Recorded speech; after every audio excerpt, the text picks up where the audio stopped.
Weekly Q&A, Feb 15th, 2017. Hashtag take the stairs. There we go. Welcome, Periscopers. Come on in the room. Just setting up my Facebook Live in the oil group.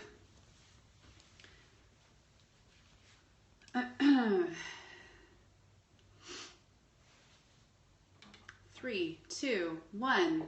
We're live. All right, rock on. Hi, you guys. Welcome to our weekly broadcast over on Periscope. I see people hopping in the room and sharing. Thanks for inviting. And streaming also in our Whole Fit Essential Oils community group on Facebook. So we're just waiting for the live feed to pop up there. And we'll get started. Who do we have over on Periscope? Hi, Jill. Hey, Jill, can you let me know if you see this in the oils group yet? I'm using Be Live this morning. First time live. Welcome, Rhonda. Hi, Krista, North Carolina. Morgan. Hey, Tina. Colleen. Awesome. Great to have you guys. Hi, Enza. Thanks for messaging on Facebook. So we're good to go. All right, right on, you guys. I'm going to dive right in because I can only stay on with you till 12:30 today. I've got a busy day. I'm in a launch today. For those of you on our Whole Fit Wellness team, I'm so excited. I've been living and breathing gut health and all of doTERRA's supplements in the 30-day cleanse and restore kit. And I've been living and breathing this for a couple of hours every day for the last couple months. And we are ready to launch tonight. So I'm going to be uploading the video and ebook to you guys in the community. So stay tuned for that. I've got to zip that up later this afternoon. So awesome. Hi, Danette. So excited to have you here, girl. And today I just wanted to open up with a quick story. If you're on Instagram, you would have saw my post this morning, and it said that there is no elevator to success. You have to take the stairs.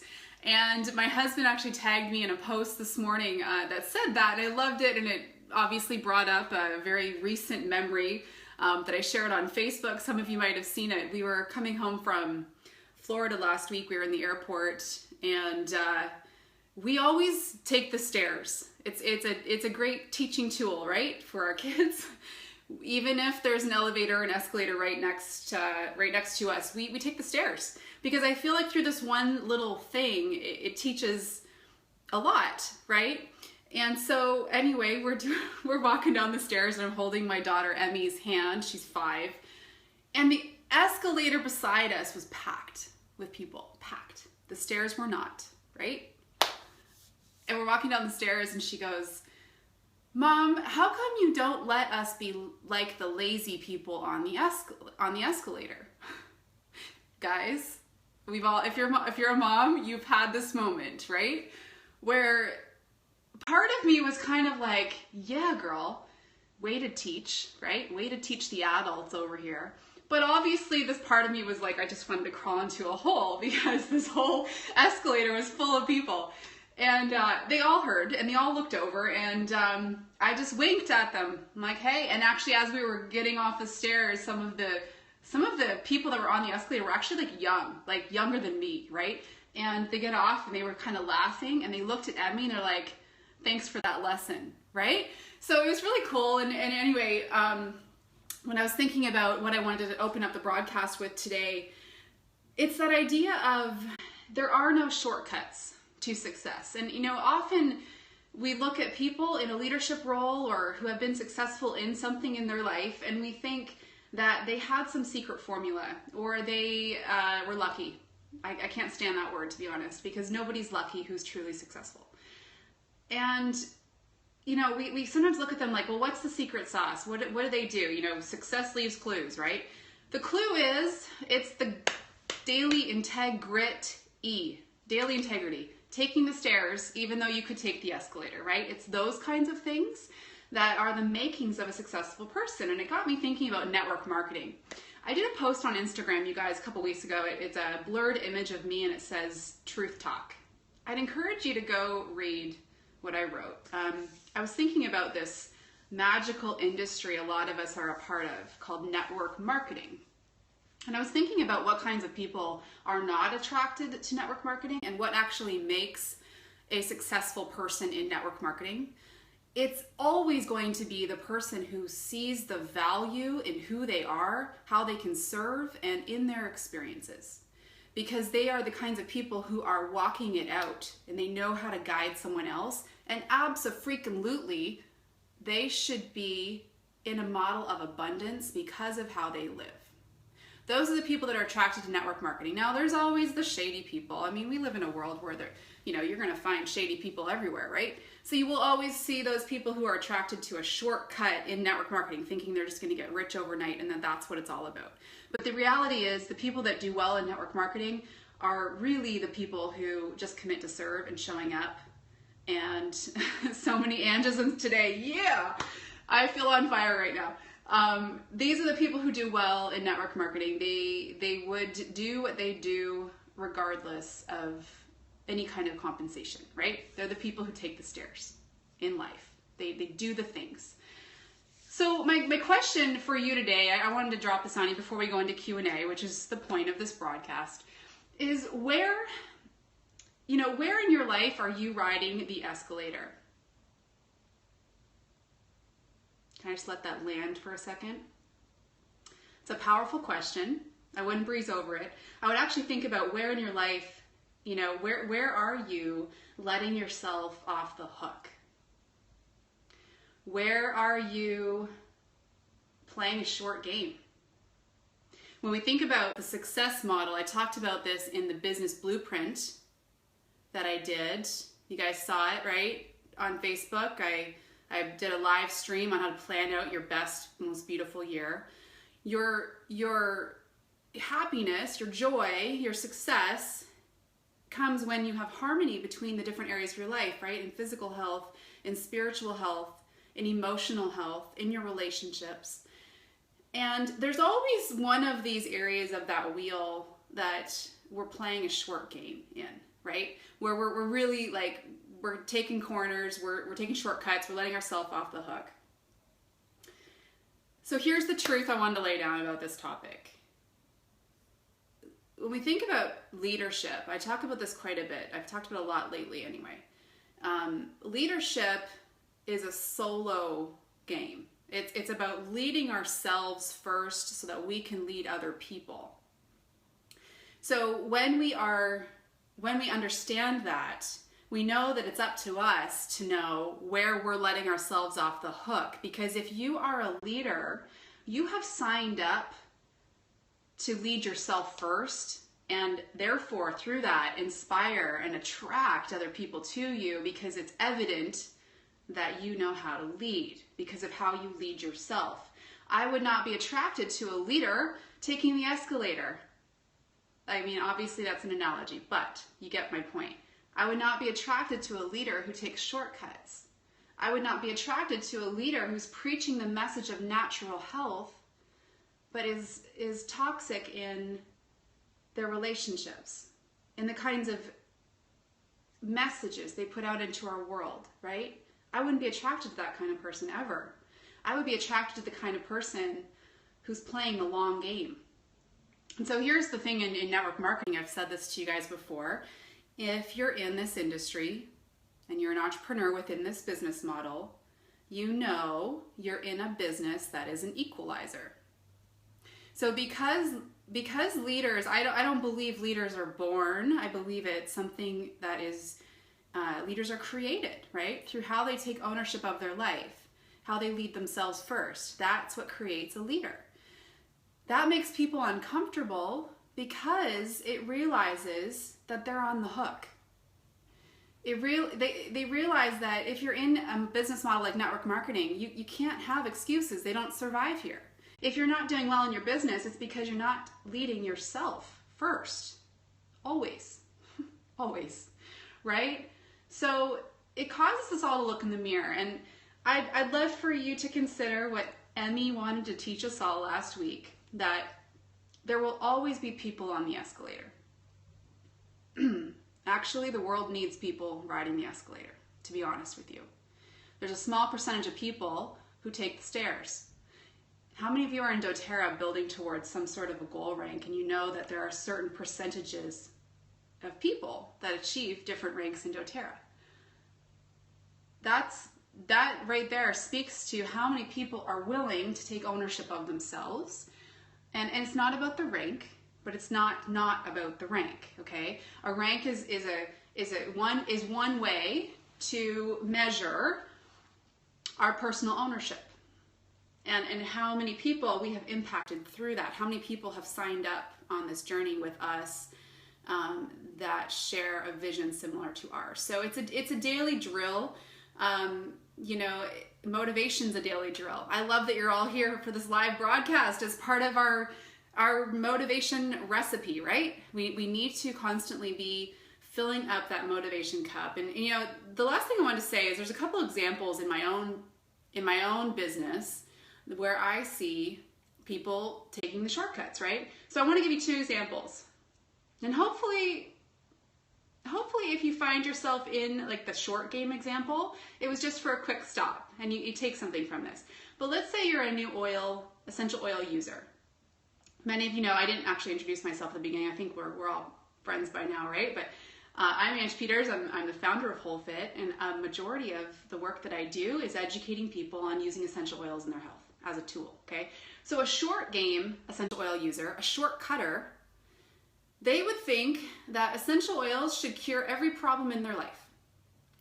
They get their kit, comes to their house, and the first time an oil doesn't solve a problem for them, they're on Facebook saying, see, I told you they don't work. Or they think, I'm just going to take this essential oil to detox my body, but I'm not willing to clean up my food or to drink more water.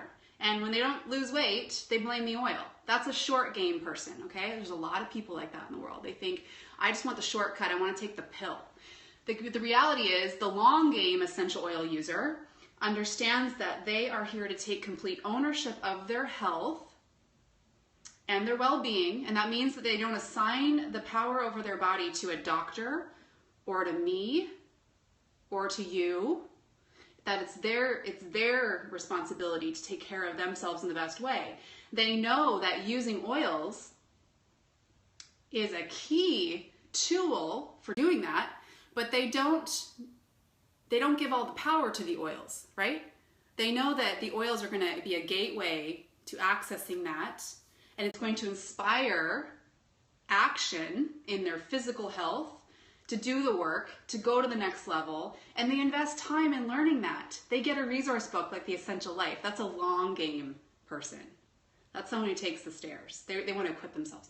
Another area I see the short game, long game is with business builders, right? So somebody signs up with us and they say they want to start educating and sharing the oils of their people and build a beautiful business around doing that, a very abundant business. That's their goal, right? A short game approach would be somebody who says that, and then the way they do it is they bombard their online community with oils all the time. They add people that don't even want to be added to their new Facebook group about oils.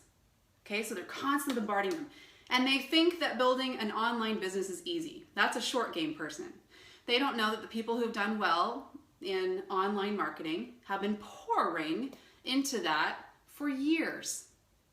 Years. I can't even tell you how many nights I was up till 2 or 3 in the morning building my online audience. I actually was up last night until 2 in the morning working for my vision. So again, you don't take shortcuts.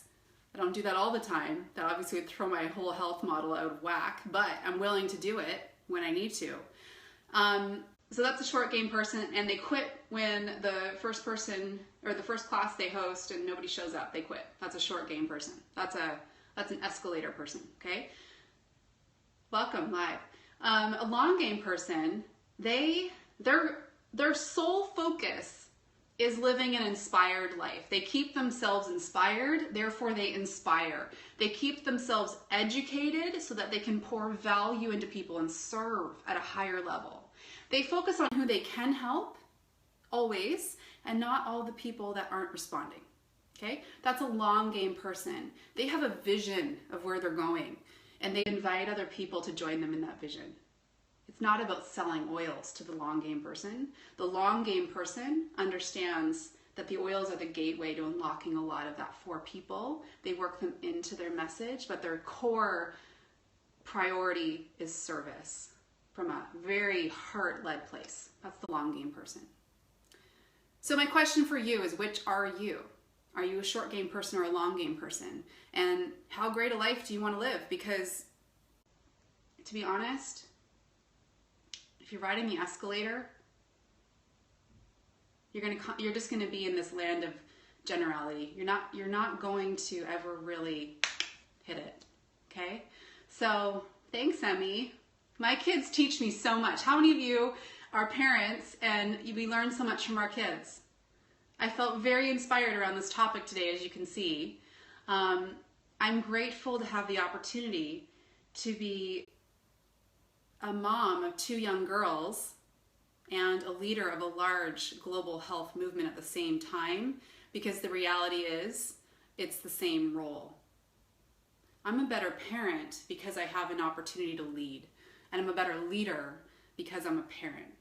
And I learn from my kids. I'm learning, I'm aware, right? I'm always seeing these leadership lessons in life every day. I'm obsessed with learning how to be a better parent and leader, which is the same role. So let's go into some Q&A. I have 12 minutes. Okay, so we'll do a couple questions. Would love to hear your thoughts on this topic. Okay, it's important. It's really important. Beautiful, Colleen. Stephanie listened to a training by Brendan Burchard, and he was talking about appreciating and serving your tribe, even if it's only 2 people. It made me think of you when you started WholeFit. Totally. I had the 2 likes on every post I did back, 7, 8 years ago. I've been where you are. If you guys want to see something hilarious, look up dry skin brushing, WholeFit dry skin brushing. You'll see one of my earliest videos. I leave it up because it reminds me of where I began. And it can remind you that we all start somewhere, and it's super amateur. But I think it's important to know that we just need to stay consistent with our message and not quit when people don't like what we do, or we hear crickets, or, we need to practice doing things for the only reason being that we're living our purpose, not to see how people react, a detaching from that expectation or response, right? Hey, Keely. Sarah, love this, Ange. There's so many areas you can apply the analogy, stairs versus the escalator, bang on, right? I know, I loved it. All right, would love to hear some affirmations to say when I use my calming oils for anxiety and overwhelm.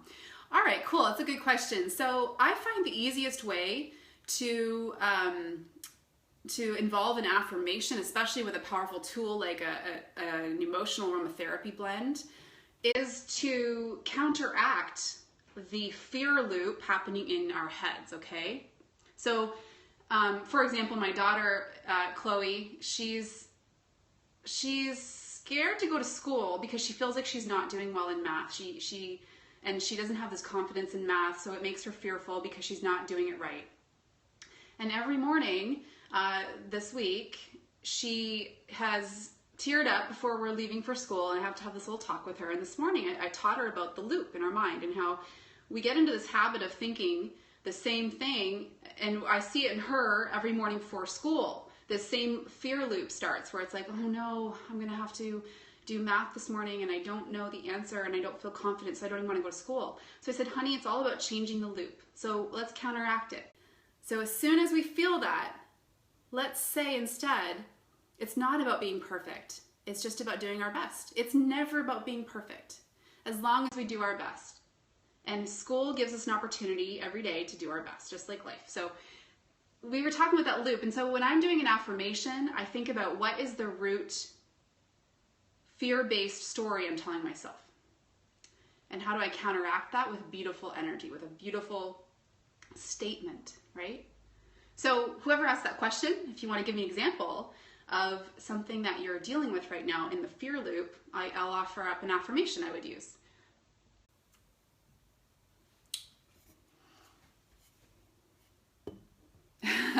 You're a math interventionist? Awesome. Do you guys have any favorite apps for iPads? My kids love learning through their iPad apps. Okay, what other questions do you guys have?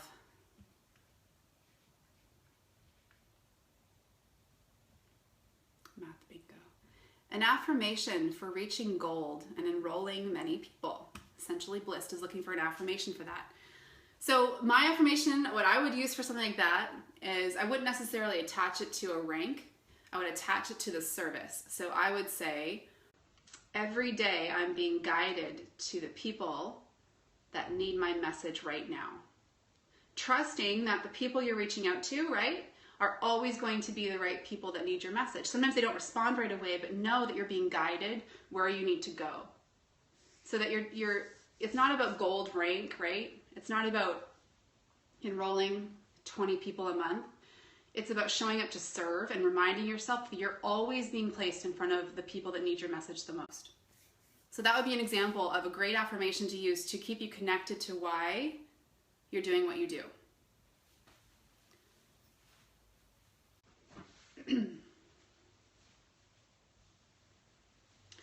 What's my strategy for my team on enrolling customers versus wellness advocates? So I encourage my team to try to enroll as many people as possible as a wholesale customer first. Because for somebody to enroll and do the business right away, unless they've been educating themselves on oils, have a good background using them, they're not going to want to get started hosting classes and teaching with the oils right away. So we actually prefer to enroll people as customers first so they can fall in love with their oils, so that they can have enough time using them and building experiences, and then about 3 months later they would likely be interested in having their first class, so then they would upgrade to Wellness Advocate, and we might even structure them differently in our tree depending on their goals. I'm a huge fan of wholesale customer. Affirmation for thinking there is too much to do or there's not enough time. I can definitely speak to that because that was something I was working through last year as I was in a scale up. And I came across this quote, I think it was by Seth Godin, and he said, "You do not need more time in the day, you just need to decide." So my affirmation for that would be to remind myself that I need to make a decision. To be a strong leader, you have to be able to make decisions. You have to know what you stand for so that you know what to say yes to and what to say no to. Lindsay, I'm cutting out. Okay, I don't know why. My Wi-Fi bars are good. Anyone else having an issue?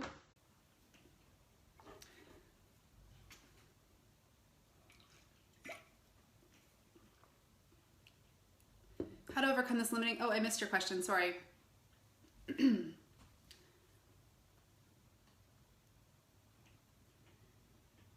Okay, thanks, Steph. Having a hard time getting people to commit to hosting classes. Any advice? People that want to host a class build value in what you're going to come and teach. So to help people want to have a class, maybe they need to understand more what a class is. It's about creating a beautiful experience for people to come together and learn. It's not a sales party. They're obviously going to have an opportunity to get started. That's the best way we serve them.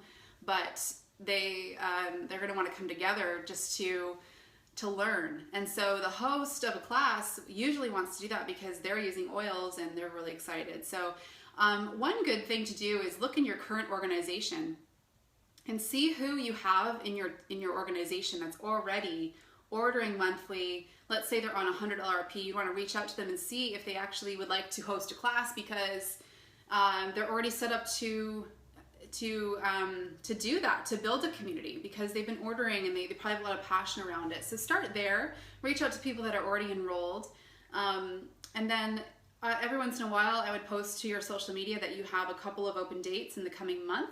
First come, first serve, who would like to create that essential oil environment for their friends and family to come and learn, and that you offer hosting gifts. You just gotta stick at it. I mean, people, if they really understand that, some people, there are aversions to hosting usually come because they don't want to bother their friends and family, because they actually don't find the value in bringing them together around it. But what we know is that when somebody understands the power of the oils, they're going to want to bring their friends and family together, because, you know, when you know something, you share. When you're excited about something, you share.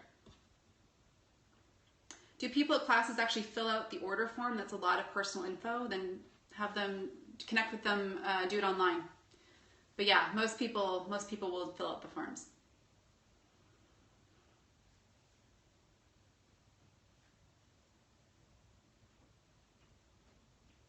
Thoughts on feeling successful during the journey and not just the destination? Well, it's personal to all of us. I think in order to feel joy in the journey, you have to know what that looks like for you. It's different for all of us. So I think the question really becomes around how we're managing our time and ourselves in order to not leave out what gives us joy. And, you know, to make sure you're building this as a business for the right reasons. You know, why do you want to share the oils with people? What does it mean to you to help others in that way?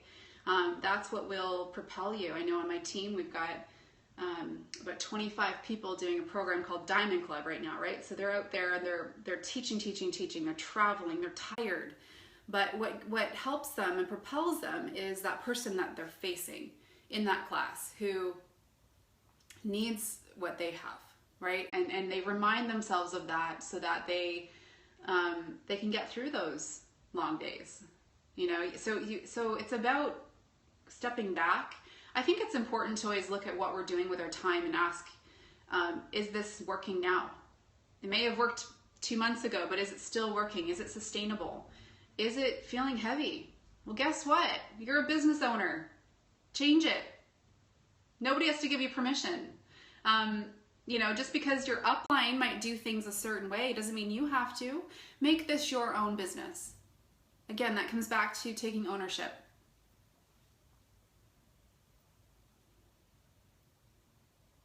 I love your comments.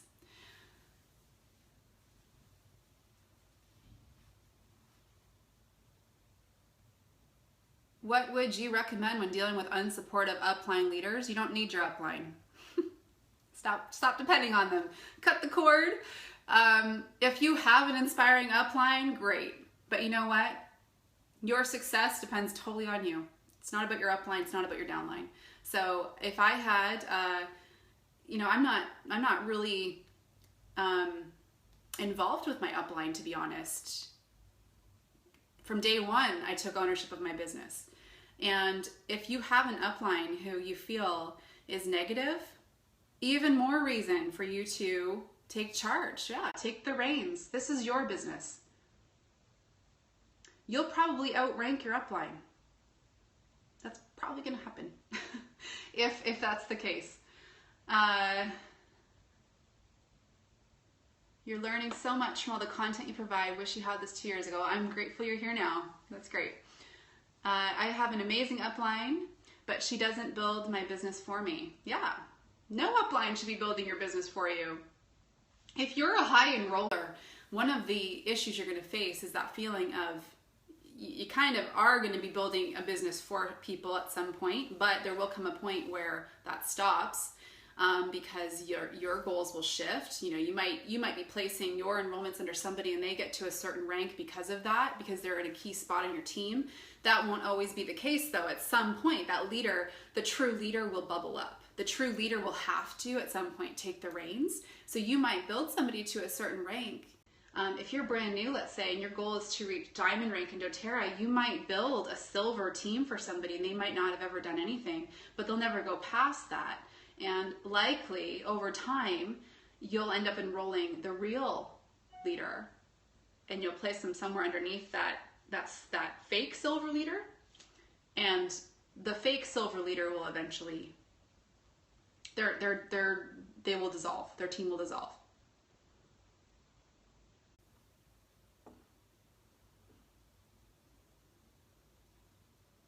Rhonda, I see you keep asking about my unicorn blend recipe. I don't have it memorized. I have so many blends I've created. If you go onto my Instagram, I think it's posted in there. I do have one very similar to that one. It's called Peace, Love, and High Vibes. It was posted a couple months ago. You can find.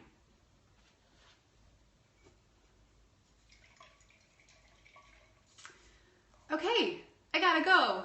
It's 12:31. I've got a bunch of stuff to do this afternoon, as I know you guys do. So thank you for joining live.